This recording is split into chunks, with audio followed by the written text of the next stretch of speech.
Family பென்ஷன்னா என்ன அப்படின்னு சொல்லிட்டு பார்த்தீங்கன்னா, அரசு ஊழியர் இது அரசு ஊழியர் வந்து ஆணாவும் இருக்கலாம் பெண்ணாவும் இருக்கலாம். ஸோ அந்த அரசு ஊழியர் மறைவுக்கு பிறகு அவங்களோட வாரிசுக்கு அவங்களோட மனைவியோ அவங்களோட மகனோ இல்லை மகளோ இல்லை அவங்களோட பெற்றோருக்கு ஸோ இவங்களுக்கு வந்து பென்ஷன் வந்து கிடைக்கும். அந்த அரசு ஊழியர் வந்து ரிட்டையர்மெண்ட் ஆன பிறகு என்ன பென்ஷன் வாங்கினாங்களோ அந்த பென்ஷன் அமௌண்ட் வந்து அவங்கள சார்ந்த அவங்க குடும்பத்தாருக்கு வந்து கிடைக்கணும். ஸோ அதுதான் வந்து ஃபேமிலி பென்ஷன்.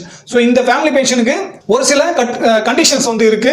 இங்க வந்து மனைவியா இருக்கும்போது எப்படி கிடைக்கும், மகனா இருக்கும்போது எப்படி கிடைக்கும், பெற்றோராக இருக்கும்போது எப்படி கிடைக்கும் அப்படின்னு பார்த்தீங்கன்னா, முதல்ல நம்ம வந்து மனைவி எடுத்துக்கலாம்.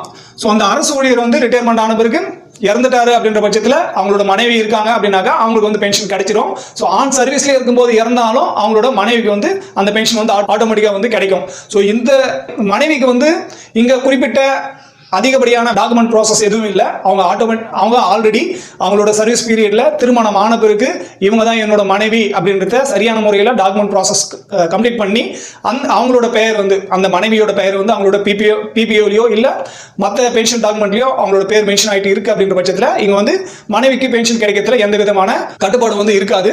குறிப்பா இன்னைக்கு டேட்ல யாரெல்லாம் வந்து பென்ஷன் வாங்குறீங்களோ ஸோ நீங்கள் உங்களோட பென்ஷன் அக்கௌண்ட்டில் எந்த அக்கௌண்ட்டில் உங்களோட பென்ஷன் மாதம் பென்ஷன் கிரெடிட் ஆகுதோ அந்த அக்கௌண்ட்டை ஜாயிண்ட் அக்கௌண்ட்டை வந்து வச்சுங்க. ஜாயிண்ட் அக்கௌண்ட்டாக இருக்கும்போது பென்ஷன் ப்ராசஸ் வந்து அதாவது பென்ஷன் டு ஃபேமிலி பென்ஷனாக வந்து மாறுற ப்ராசஸ் வந்து இன்னுமே சீக்கிரமாக வந்து முடியுது. ஸோ தயவு செஞ்சு இன்னைக்கு டேட்லையும் யாரெல்லாம் சிங்கிள் அக்கௌண்ட்டில் பென்ஷனர் வந்து சிங்கிள் அக்கௌண்ட்டில் பென்ஷன் வாங்கிட்டு இருந்தாங்க ஜாயிண்ட் அக்கௌண்ட்டை வந்து மாற்றிங்க. அது வந்து இன்னுமே ஃபியூச்சரில் ஃபேமிலி பென்ஷன் வாங்குறதுக்கு வந்து இன்னும் பெட்டராகவே இருக்கும்.